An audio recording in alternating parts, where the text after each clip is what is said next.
अस्सलाम वालेकुम वरहमतुल्लाहि वबरकातुहू। मैं मिर्ज़ा यासर बेग। लास्ट टाइम मैंने कनाडा की वीडियो अपलोड की थी, जो मुझे वीज़ा अप्रूव हुआ था, मुझे मिला था पासपोर्ट। तो मुझे कमेंट्स जो है ना काफ़ी लोगों के आए हैं, डिफरेंट किस्म के। कोई मेरी ट्रैवल हिस्ट्री के बारे में पूछ रहा है, कोई कितने दिन में मिला है, यानी कि डिफरेंट किस्म के जो है ना क्वेश्चन लोगों ने किए हैं। और कौन कौन से कंट्री पहले घुमा हुआ हूँ, कितने डेज़ में मिला है, कितना टाइम का मिला है।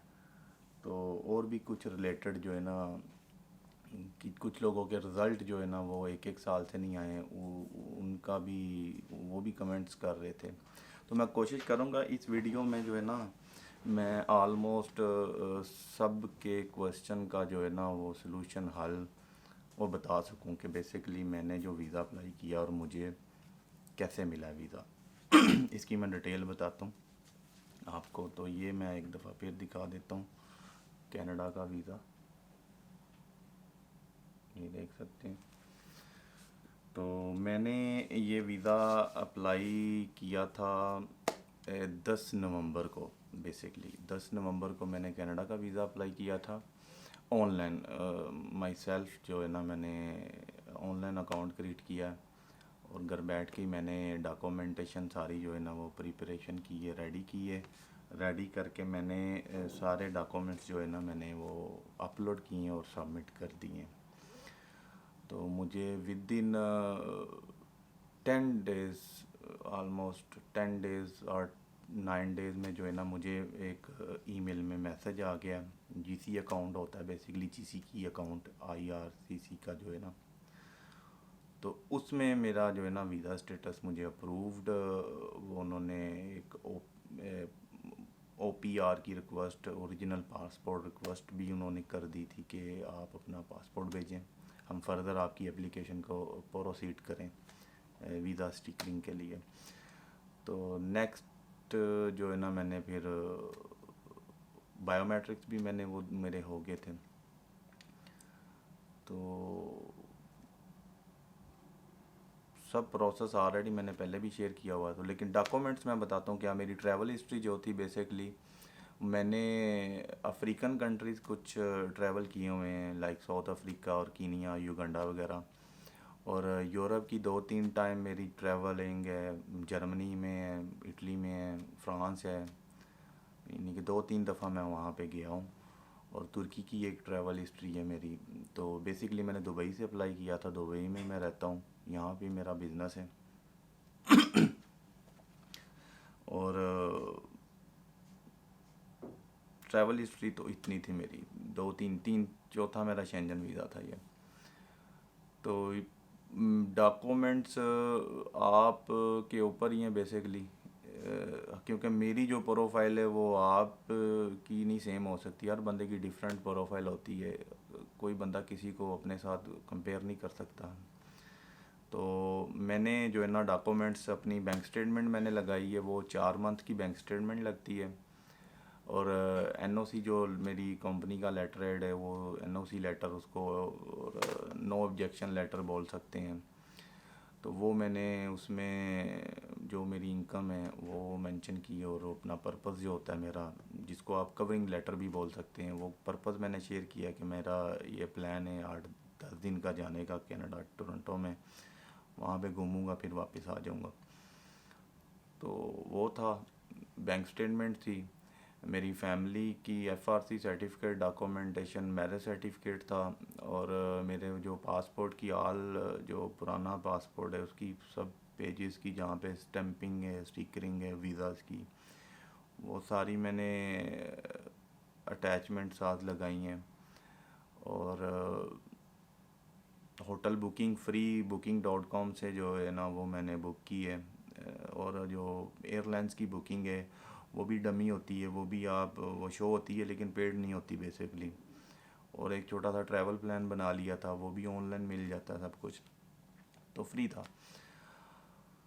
तो ये मेरा सारा जो है ना वो बैकग्राउंड है। तो उसमें हाँ, अगर आपके नाम पे कुछ आप टैक्स वगैरह पे करते हैं पाकिस्तान में, इवन अगर इंडिया में है, इंडिया में आप टैक्स वगैरह पे करते हैं, तो आप किसी और कंट्री में रहते हैं तो आप जो है ना वो अपने टैक्स के जो डॉक्यूमेंटेशन है ना, टैक्स रिटर्न 1 से 2 3 साल, 1 साल की भी चल जाएगी, 2 साल 3 साल की भी चल जाएगी, वो भी लगा सकते हैं साथ।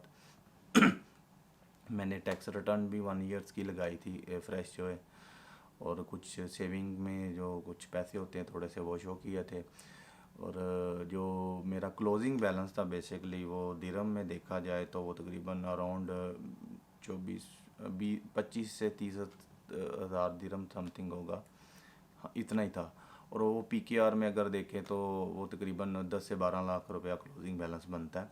तो 10 दिन का अगर मेरा टूर प्लान है तो 10 दिन में तो समझ लें कि वो उसका हाफ कट लगाएं आप, 2 लाख की तो अराउंड आने जाने की टिकट होती है, को लाख वहाँ पे बंदा कुछ घूमता फिरता, होटल शोटल, 4 लाख तो मेरा वो ट्रैवलिंग एक्सपेंस में चला जाता है। तो वो करके भी मेरा 6 लाख पीछे 7 लाख बच रहा है। तो इवन ये ठीक है, बैंक बैलेंस इतना होना चाहिए, ज़्यादा अगर होता है तो वेल एंड गुड। तो ये बैंक बैलेंस भी मैंने वो सारा कुछ अटैच किया। कुछ दुबई में जो मैं जिधर रहता हूँ जो कॉन्ट्रैक्ट होता है घर का, तो वो मैंने घर का कॉन्ट्रैक्ट भी साल लगाया है। तो सारे डॉक्यूमेंट्स मैक्सिमम जितने होते हैं ना वो अपने फैमिली के रिलेटेड जो भी हो सारे उसको स्कैन करके ऑनलाइन तो वो सबमिट किए हैं। तो वो बेसिकली कंप्रेस करने पड़ते हैं। वो ऑनलाइन जो ऑप्शन होती है 4 MB से ऊपर का डॉक्यूमेंट्स अपलोड नहीं होगा। तो वो आपने डॉक्यूमेंट्स इस तरीके से मैनेज करके आपने सबमिट करने के आपके डॉक्यूमेंट्स तरीके से कंप्रेस हो जाएं, यानी कि मैक्सिमम चले जाएं आगे जो है ना वो जो वीज़ा ऑफिसर देखेगा। ये मैं ऑनलाइन टूरिस्ट वीज़े की बात कर रहा हूँ। मैंने होटल बुकिंग के ऊपर ये वीज़ा अप्लाई किया था। तो मेरा ये वीज़ा विद इन 8 डेज़ में अप्रूव हुआ था और पासपोर्ट स्टिकरिंग स्टैंपिंग जो है वो मुझे 5 डेज़ में मिल गई थी। तो मुझे जब मिल गया ये पासपोर्ट तो मैं तो बड़ा खुश हुआ हूँ कि मुझे ये मिल गया। तो मैं चाहता हूँ कि चलें ये इन्फॉर्मेशन आप लोगों के साथ शेयर की जाए कि इन फ्यूचर मोटिवेशन आप लोगों को भी मिले कि आप भी वीज़ा अप्लाई करें। तो होपफुली आप लोगों को भी वीज़े मिलें डिफरेंस कंट्री के। लेकिन अप्लाई करने से पहले यही चीज़ है कि पहले ख़ुद को देखें, ख़ुद की प्रोफाइल को देखें। तो आप एलिजिबल होते हैं इस कैटेगरी में कि आपको कनाडा वीज़ा दे तो आप मस्ट अप्लाई करें। लेकिन पहले अपनी प्रोफाइल को मस्ट जो है ना वो किसी अच्छे एक्सपीरियंस बंदे से असेसमेंट करवाएं कि बेसिकली आप में कितनी प्रोफाइल में कमी है और कितनी कितनी खूबी हैं, कितनी इम्प्रूवमेंट है और कितने चांसेस हैं वीज़ा मिलने के। तो जो बेसिकली टूरिस्ट वीज़ा होता है ना, मैं विजिटर वीज़े की नहीं बात कर रहा, टूरिस्ट वीज़ा वो बेसिकली बिलोंग यानी कि उसकी बेस होती है आपकी ट्रैवल हिस्ट्री के ऊपर। क्योंकि अगर आपने एज ए टूरिज़म टूरिस्ट जो है ना वो कुछ 4-5 कंट्री घूमे हुए हैं तो वो छोटी इस चीज़ की बन जाती है कि बेसिकली आप जेन्युइन टूरिस्ट हैं और ऑलरेडी आप 3-4 कंट्री घूमे हुए हैं या 7-8 कंट्री घूमे हुए हैं। इवन उसमें कुछ अच्छे डेवलप कंट्री भी हैं लाइक यूरोप है, यूके है। तो वहाँ पे गए हैं, वापस आए हैं और आपकी जो अटेंशन थी वो टूरिज़म भी थी। वहाँ से वो एक वीज़ा ऑफिसर को जजमेंट हो जाती है कि ये बंदा जेन्युइन है। तो होटल बुकिंग के ऊपर ऑफ कोर्स जो है ना वीज़ा मेरा अप्रूव इसी वजह से हुआ है कि क्योंकि मेरी जो प्रोफाइल है वो एज ए टूरिज़म है, टूरिस्ट हैं। तो मेरे जितने भी वीज़े अप्रूव हुए थे वो सारे टूरिस्ट वीज़ा ही थे। कनाडा का भी टूरिस्ट है। तो उसमें ये फिर कि अगर तो आप as a visitor visa apply करते हैं तो उसमें ट्रैवल हिस्ट्री जो है ना वो इतनी मैटर नहीं करती। अगर आप नहीं भी किसी कंट्री में घूमे हैं ना तो कोई मसला नहीं। विज़िटर वीज़े के लिए बेसिकली क्या चीज़ होती है कि आप किसी के पास जा रहे हैं, आपका अपना कोई कनाडा में, लाइक आपकी पेरेंट्स हैं, आपकी वाइफ है, सपोज़ आपके बच्चे हैं वहाँ पे। तो क्लोज जो ब्लड रिलेशन है ना, ये दूर के कज़न शज़न को छोड़ो, इसकी कोई वैल्यू नहीं होती है। दूर के कज़न दूर के ही होते हैं। तो वो भेजेंगे क्यों आपको वो इनविटेशन, तो उसकी वैल्यू नहीं है। वैल्यू इनविटेशन उसकी है जो अपना है आपका, आपके पेरेंट्स हैं, भाई हैं, आपके बच्चे हैं, आपकी वाइफ है।